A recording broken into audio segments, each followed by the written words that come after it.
দেশের ৩২৩ পৌর মেয়র, ৬০ জেলা পরিষদের চেয়ারম্যান ও ৪৯৩ উপজেলা চেয়ারম্যানকে অপসারণ, প্রশাসক নিয়োগ দিয়ে প্রজ্ঞাপন। সংবিধানের পঞ্চদশ সংশোধনী কেন অবৈধ নয় জানতে চেয়ে হাইকোর্টের রুল, ৪ সপ্তাহের মধ্যে জবাব দেওয়ার নির্দেশ।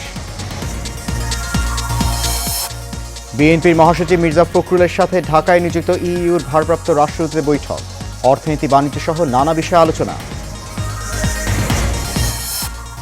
এবং শেখ হাসিনা, কাদের সহ আওয়ামী লীগের হেভিওয়েট নেতাদের বিরুদ্ধে আরও 4 হত্যা মামলা দায়ের, আসামি প্রশাসনের ঊর্ধ্বতন কর্মকর্তারাও।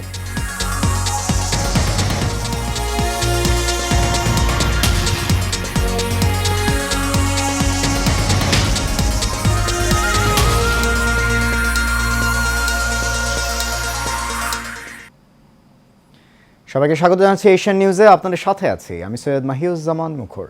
শুনছেন বিআরবি কেবল ইন্ডাস্ট্রিজ লিমিটেড সংবাদ শিরোনাম। যাচ্ছি পুরো খবরে। দেশের ৩২৩ পৌরসভার মেয়রকে অপসারণ করা হয়েছে। একই সঙ্গে 12 সিটি কর্পোরেশনের মেয়রকেও অপসারণ করা হয়েছে। আজ স্থানীয় সরকার বিভাগের প্রজ্ঞাপনে এই তথ্য জানানো হয়েছে। এর আগে ৪৯৩টি উপজেলার উপজেলা পরিষদ চেয়ারম্যান ও ৬০টি জেলা পরিষদের চেয়ারম্যানকে অপসারণ করা হয়। উপজেলা পরিষদ চেয়ারম্যানদের স্থলে উপজেলা নির্বাহী কর্মকর্তারা এবং জেলা পরিষদ চেয়ারম্যানদের স্থলে জেলা প্রশাসকরা দায়িত্ব পালন করবেন। স্থানীয় সরকার বিভাগের উপসচিব মোহাম্মদ মাহবুব আলম স্বাক্ষরিত প্রজ্ঞাপনের মাধ্যমে এসব তথ্য জানানো হয়েছে। স্থানীয় সরকার সিটি কর্পোরেশন সংশোধন অধ্যাদেশ ২০২৪, স্থানীয় সরকার পৌরসভা সংশোধন অধ্যাদেশ ২০২৪, জেলা পরিষদ সংশোধন অধ্যাদেশ ২০২৪ ও উপজেলা পরিষদ সংশোধন অধ্যাদেশ ২০২৪-এর খসড়া অনুমোদন করেছে অন্তর্বর্তী সরকারের উপদেষ্টা পরিষদ।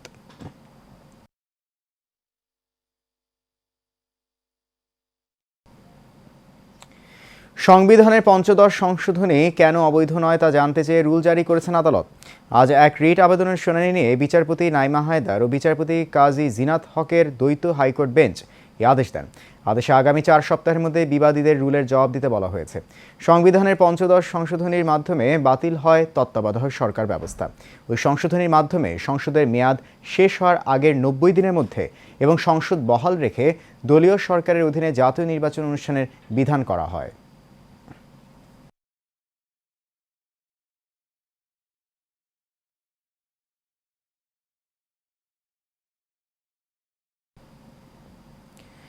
বৈষম্য বিরোধী ছাত্র আন্দোলনের সময় ঘটে যাওয়া ঘটনাগুলো তদন্তের জন্য আগামী সপ্তাহেই আসছেন জাতিসংঘের প্রতিনিধি দল। তাদেরকে সব ধরনের সহায়তা করা হবে বলে জানিয়েছেন স্বরাষ্ট্র উপদেষ্টা অবসরপ্রাপ্ত মেজর জেনারেল জাহাঙ্গীর আলম চৌধুরী। সকালে সচিবালয়ে জাতিসংঘের আবাসিক প্রতিনিধিদের সঙ্গে বৈঠক শেষে এ কথা জানান স্বরাষ্ট্র উপদেষ্টা। তিনি আরও বলেন, বর্তমান সময়ে আইন শৃঙ্খলা পরিস্থিতির উন্নয়ন ও কৃষির উৎপাদন বাড়ানোর প্রতি বেশি গুরুত্ব আরোপ করা হয়েছে। এছাড়া রোহিঙ্গাদের প্রয়োজনীয় খাদ্য সামগ্রীর বিষয় নিয়ে কথা হয়েছে জাতিসংঘের আবাসিক প্রতিনিধিদের সঙ্গে। আমাদের থেকে তারা কি ধরনের হেল্প পাবে বা তারা আমাদের কি ধরনের হেল্প করবে, আমাদের কি ধরনের সাহায্য এবং সহযোগিতা করতে পারে ওই ব্যাপারে আমাদের মেইনলি আলাপটা হয়েছে। ওনারা আমাদের একটু সাহায্য সহযোগিতা করতে চায় এবং কীভাবে করতে পারে এবং আমরা কোন কোন সেক্টরে চাচ্ছি এইগুলি জানার জন্য আসছি। দেশের অন্তর্বর্তীকালীন সরকারের প্রধান উপদেষ্টা অধ্যাপক ডক্টর মোহাম্মদ ইউনূসকে অভিনন্দন জানিয়েছে রামন ম্যাগসেসে পুরস্কার ফাউন্ডেশন। সম্প্রতি অধ্যাপক ইউনূসের কাছে পাঠানো ফাউন্ডেশনের এক অভিনন্দন বার্তায় বলা হয়, রামন ম্যাগসেসে অ্যাওয়ার্ড ফাউন্ডেশনের পক্ষ থেকে অন্তর্বর্তীকালীন সরকার ও বাংলাদেশের জনগণকে আন্তরিক অভিনন্দন জানানো হয়। সভাপতি রামন ম্যাগসেসে বলেন, সরকার দেশের জনগণের কল্যাণের জন্যই নিম্ন পর্যায় থেকে শুরু করে উন্নতির দিকে অগ্রসর হয়, কারণ গণমানুষের কল্যাণই সরকারের কাজ। এর আগে ১৯৮৪ সালে ডক্টর ইউনূস রামন ম্যাগসেসে পুরস্কার পান।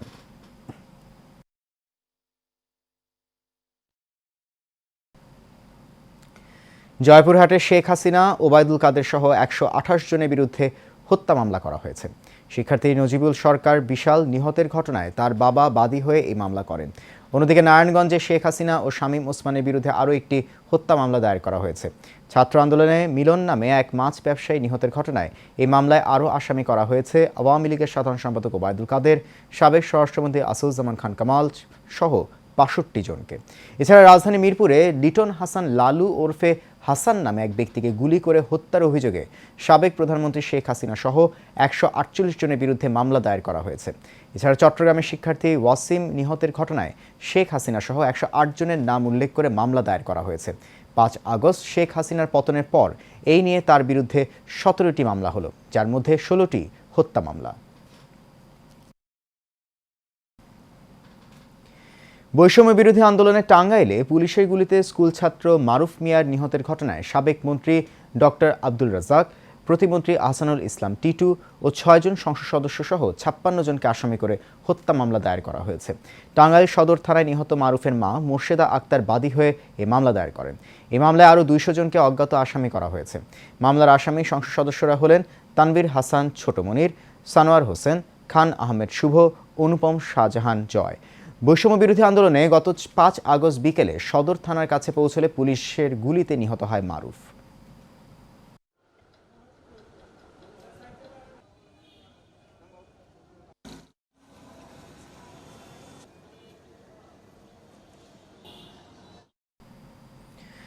কুমিল্লায় ছাত্র আন্দোলনে মাসুম মিয়া নামে এক যুবক নিহতের ঘটনায় সদর আসনের সাবেক সংসদ সদস্য আ.ক.ম বাহাউদ্দিন বাহার ও সিটি কর্পোরেশন মেয়র তাহসিন বাহার সূচনার নামে একটি হত্যা মামলা দায়ের করা হয়েছে।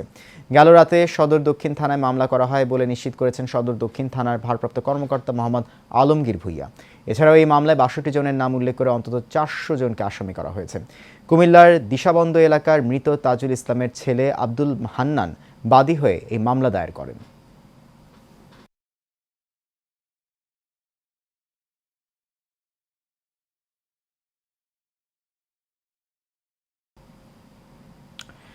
ছাত্র জনতার গণ অভ্যুত্থানকে ব্যর্থ করতে এখনও একটি মহল ষড়যন্ত্র করছে, এমন অভিযোগ করেছেন বিএনপির মহাসচিব মির্জা ফখরুল ইসলাম আলমগীর।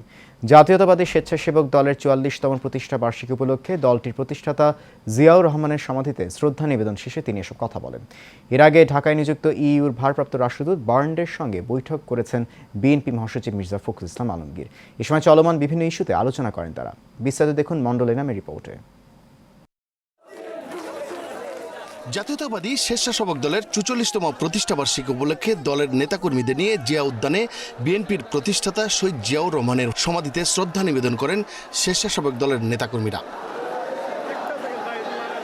শ্রদ্ধা নিবেদন শেষে বিএনপির মহাসচিব মির্জা ফখরুল ইসলাম আলমগীর বলেন, অন্তর্বর্তীকালীন সরকারকে সর্বাত্মক সহায়তা করবে বিএনপি। পরিষ্কার করে বলতে চাই, আমরা একটা নতুন বাংলাদেশ চাই। আমরা চাই একটা গণতান্ত্রিক বাংলাদেশ, সাম্য মানবিক অধিকার, ন্যায় বিচারকে প্রতিষ্ঠিত করে আমরা এই নতুন বাংলাদেশ গঠন করতে চাই। আজকে এই নতুন প্রতিষ্ঠাবার্ষিকীর মধ্য দিয়ে স্বেচ্ছাসেবক দল নতুনভাবে গড়ে উঠবে বলে আমরা প্রত্যাশা করি। এদিকে গুলশান বিএনপির চেয়ারপারসনের কার্যালয়ে ঢাকায় নিযুক্ত ইইউ রাষ্ট্রদূতের সাথে দেশের চলমান পরিস্থিতি নিয়ে আলোচনা করে বিএনপির স্থায়ী কমিটির সদস্যরা। মণ্ডল এনাম, এশিয়ান টেলিভিশন, ঢাকা। একসময়ের দুর্দান্ত দাপুটে চেয়ারম্যানরা দলীয় ক্ষমতাকে পুঁজি করে রাজত্ব চালিয়েছেন নিজ এলাকায়। এখন সেই দাপুটেরাই আত্মগোপনে চলে গেছেন। এতে স্থানীয় সরকারের দায়িত্বে থাকা এসব জনপ্রতিনিধিদের কার্যালয়ে গিয়ে কাঙ্ক্ষিত সেবা থেকে বঞ্চিত হচ্ছেন গাজীপুরের নাগরিকরা। যদিও অনুপস্থিত জনপ্রতিনিধিদের অপসারণ করে এরই মধ্যে প্রশাসক নিয়োগ দিয়েছে সরকার। আরিফ খান আবিরের তথ্যছবিতে বিস্তারিত জানাচ্ছেন ফাহিম আহমেদ। ছাত্র জনতার আন্দোলনের মুখে 5 আগস্ট আওয়ামী লীগ সরকার পতনের পর থেকে কার্যালয়ে অনুপস্থিত গাজীপুরের 5টি উপজেলা পরিষদ ও উপজেলার বিভিন্ন ইউনিয়ন পরিষদের জনপ্রতিনিধিরা। শুধু চেয়ারম্যান নয়, ইউনিয়ন পরিষদ, উপজেলা পরিষদ ও সিটি কর্পোরেশনের কাউন্সিলর ও সদস্যরাও নিজ কার্যালয়ে আসছেন না।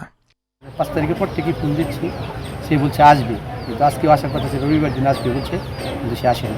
কার্যক্রম চালাচ্ছেন কি কার্যক্রম আসলে যে সাক্ষরটার পর এইগুলি সাধারণত তার বাসায় যাবে। এসব দপ্তরে গিয়ে কাঙ্ক্ষিত সেবা পাচ্ছেন না নাগরিকরা, পড়ছেন চরম ভোগান্তিতে। গায়ের জুড়ে দলীয় পাওয়ার দিয়া বিনা ভোটে উনি চ্যালেঞ্জ, যে কারণে আজকে উনি দুর্বল, মানুষের সামনে আসতে উনি ভয়। যে 1% বা বিভিন্ন সরকার যে প্রকল্পগুলো আসছে, সে একা এগুলো বাটোয়ারা করে বিভিন্ন মেম্বারদেরকে হয়রানি করার যুদ্ধ পরিস্থিতি করে সে এক আত্মসাৎ করছে। এলাকার মধ্যে নতুনভাবে কোনো ধরনের উন্নয়নমূলক কোনো কাজে সে অংশগ্রহণ করে নাই। ওনাকে অতিরিক্ত প্রত্যাহার করে আমাদের একজন মেম্বার দেখে, জনপ্রতিনিধি দেখে অতিরিক্ত এই সেবা কেন্দ্র খোলা হোক। এমন পরিস্থিতিতে দেশের ৩২৩ পৌরসভার মেয়র, ৬০ জেলা পরিষদের চেয়ারম্যান ও ৪৯৩টি উপজেলা চেয়ারম্যানদের অপসারণ করা হয়েছে। নাগরিক সেবা নিশ্চিতে এসব জায়গায় কর্মকর্তাদের দায়িত্ব দিয়ে প্রজ্ঞাপন জারিও করা হয়েছে। এদিকে শুধু মেয়র, উপজেলা চেয়ারম্যান নয়, ইউনিয়নগুলিতেও অনুপস্থিত জনপ্রতিনিধিদের তালিকা করে স্থানীয় সরকার মন্ত্রণালয়ে পাঠানোর কথা জানালেন জেলা প্রশাসক। আমরা দেখতে পাচ্ছি যারা যারা অফিস করছেন না তাদের তথ্যটা আমরা মন্ত্রণালয়ে প্রেরণ করেছি। মন্ত্রণালয় থেকে তাদের নির্দেশনা হতে আসবে। সুষ্ঠুভাবে ভোগান্তিহীন নাগরিক সেবা নিশ্চিতের দাবি স্থানীয়দের। Fahim Ahmed, Asian Television. নড়াইলের কালিয়ায় স্বৈরাচার সরকারের নির্যাতনে নিহত বাংলাদেশ শ্রমিক দলের যুগ্ম সাধারণ সম্পাদক ও সোনালী ব্যাংকের সিবিএ সভাপতি BM বাকির হোসেনের হত্যাকারীদের বিচারের দাবিতে মানববন্ধন হয়েছে। সকাল 11টায় উপজেলার নড়াগাতি থানার দক্ষিণ যোগানিয়া মোড়ে এই মানববন্ধন হয়। এ সময় শেখ হাসিনা সরকারের তীব্র সমালোচনা ও তদন্তপূর্বক দোষীদের ফাঁসির দাবিতে বক্তব্য রাখেন নিহতের মামা ইসাবুল হক, ইউনিয়ন বিএনপির সভাপতি মোহাম্মদ মোল্লা, থানা বিএনপির সদস্য নাজির বিশ্বাস, কালন শেখ সহ এলাকার গণ্যমান্য ব্যক্তিরা।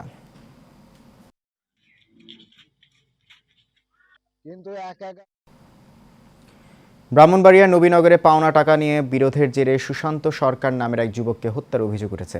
সকালে গ্রামের পার্শ্ববর্তী মেঘনা নদীর পাড় থেকে তার মরদেহ উদ্ধার করে পুলিশ। নিহতের পরিবার জানায়, সুশান্ত সরকারের সঙ্গে একই গ্রামের আশকি মিয়ার বন্ধুত্ব ছিল। সম্প্রতি সুশান্ত আশিকের কাছ থেকে মোটরসাইকেল বিক্রি 30,000 টাকার পাওনা ছিল। রবিবার রাতে আশিক সুশান্তকে টাকা দেওয়ার কথা বলে বাড়ি থেকে ডেকে নিয়ে যায়, পরে সে আর বাড়ি ফেরেনি। সকালে মেঘনা নদীর পাড়ে সুশান্তের মরদেহ পাওয়া যায়। নবীনগর থানার ভারপ্রাপ্ত কর্মকর্তা আফজাল হোসেন বলেন, মরদেহ উদ্ধার করে ময়নাতদন্তের জন্য জেলা সদর হাসপাতাল মর্গে পাঠানো হয়েছে। নিহতের মাথায় ও চোয়ালে আঘাতের চিহ্নও রয়েছে। তদন্ত সাপেক্ষে প্রয়োজনীয় ব্যবস্থা গ্রহণ করা হবে।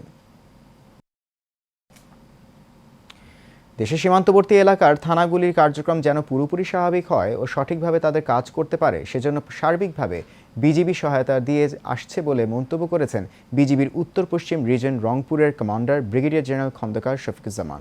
বেলা 12টায় দিনাজপুরের হাকিমপুর থানা পরিদর্শনে এসে তিনি এসব কথা বলেন। এ সময় তিনি আরও বলেন, যে কোনো ধরনের নিরাপত্তা বিঘ্নকারী কোনো ঘটনা যদি ঘটে সেটি রোধে বিজিবি কাজ করবে। যতদিন পর্যন্ত প্রয়োজন ততদিন পর্যন্ত বিজিবির পক্ষ থেকে এই সহায়তা প্রদান করা হবে বলেও জানিয়েছেন তিনি।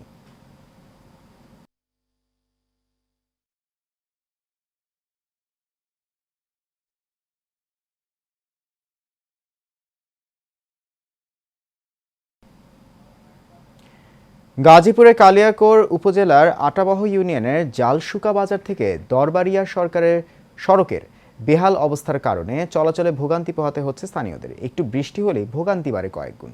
দুর্ভোগ কমাতে দ্রুত সড়ক সংস্কারের দাবি স্থানীয়দের। গাজীপুর থেকে দেওয়ান সামানুদ্দিনের তথ্যচিত্রে বিস্তারিত জানাচ্ছেন আরবি ইসলাম হিমু।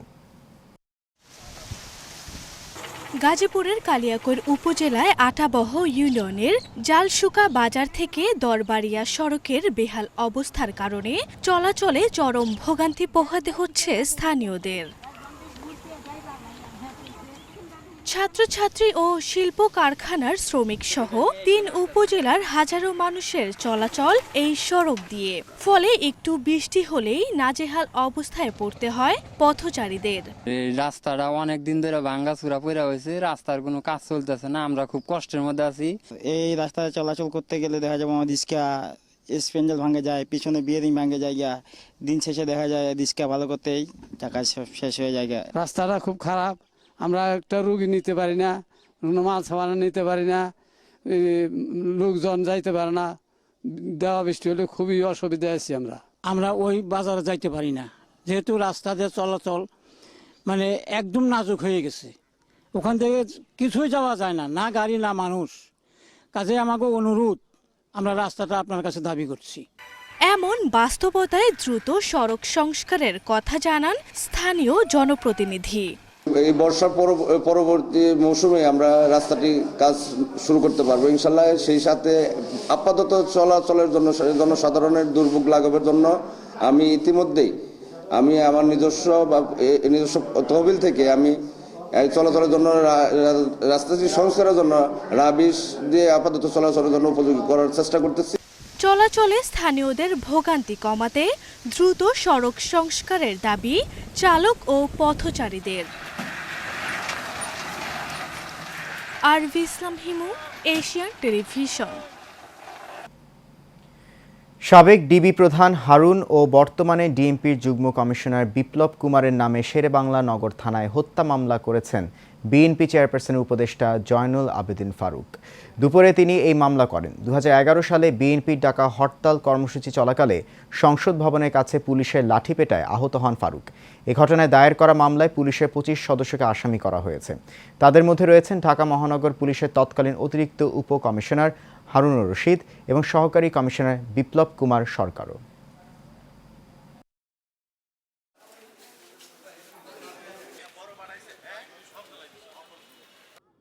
আপনাদের মতো যারা স্বাধীনতা পান নাই। অন্তর্বর্তীকালীন সরকারের কাছে 8 দফা দাবি জানিয়ে এবার প্রতীকী অনশন করেছেন মুক্তিযোদ্ধা পরিবার ও বাংলাদেশ স্বতন্ত্র প্রার্থী ঐক্য পরিষদ। সপ্তাহব্যাপী ধারাবাহিক আন্দোলনের অংশ হিসেবে সকাল থেকে জাতীয় প্রেস ক্লাবের সামনে এই প্রতীকী অনশন করেন তারা। অনশন থেকে শহীদ মুক্তিযোদ্ধা পরিবারের নাতনি অ্যাডভোকেট নুরতাজ আরা ঐশী বলেন, সৈয়দ ইব্রাহিম ও শাহজাহান ওমর সহ স্বৈরাচারী সরকারের সকল দোসরদের গ্রেফতার করে বিচার করতে হবে। এছাড়া ভাসানটেক বস্তি পুনর্বাসন প্রকল্প ও কলমিলতা বাজারের ক্ষতিপূরণ বিষয়ে শহীদ মুক্তিযোদ্ধা পরিবারের দীর্ঘদিনের ঝুলিয়ে রাখা দাবির বিষয়টির দ্রুত সমাধান সহ 8 দফা দাবি তুলে ধরেন তিনি। আন্তঃক্যাডার বৈষম্য দূরীকরণ সহ বিভিন্ন দাবিতে বিসিএস সমবায় ক্যাডারেরা মানববন্ধন করেছেন। সকালে রাজধানীর সমবায় অধিদপ্তরে বিসিএস সমবায় ক্যাডার অ্যাসোসিয়েশনের ব্যানারে এই অবস্থান কর্মসূচি ও প্রতিবাদ সভা হয়। সমবায় ক্যাডারের সীমিত পদ সংখ্যা, পদোন্নতির সীমিত সুযোগ, সকল ক্যাডারের ব্যাচ ভিত্তিক পদোন্নতি, উপজেলার সমবায় কর্মকর্তা পদটি প্রথম শ্রেণীতে উন্নীতকরণ সহ 14 দফা দাবি উত্থাপন করেন তারা।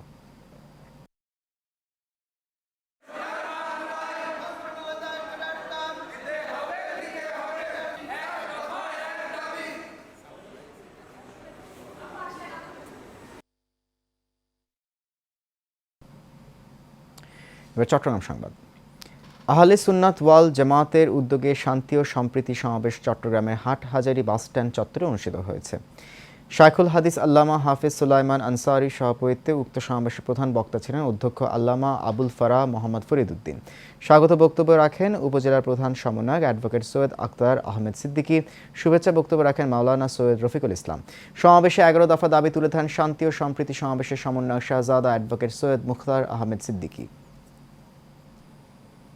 এর সাথে শেষ করবো এশিয়া নিউজ। তার আগে বিআরবি কেবল ইন্ডাস্ট্রিজ লিমিটেড সংবাদ শিরোনামগুলো জানিয়ে দিচ্ছি আরও একবার।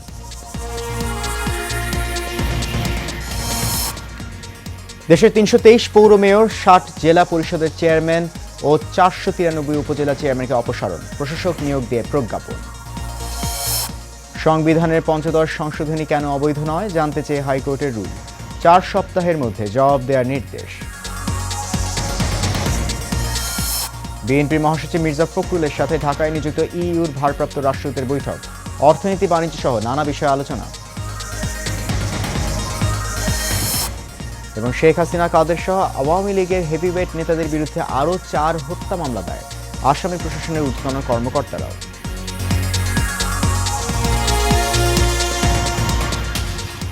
এশিয়া নিউজ এ পর্যন্ত। আমাদের পরবর্তী সংবাদ দেখার আমন্ত্রণ রইল। এখন সঙ্গে থাকার জন্য অনেক ধন্যবাদ।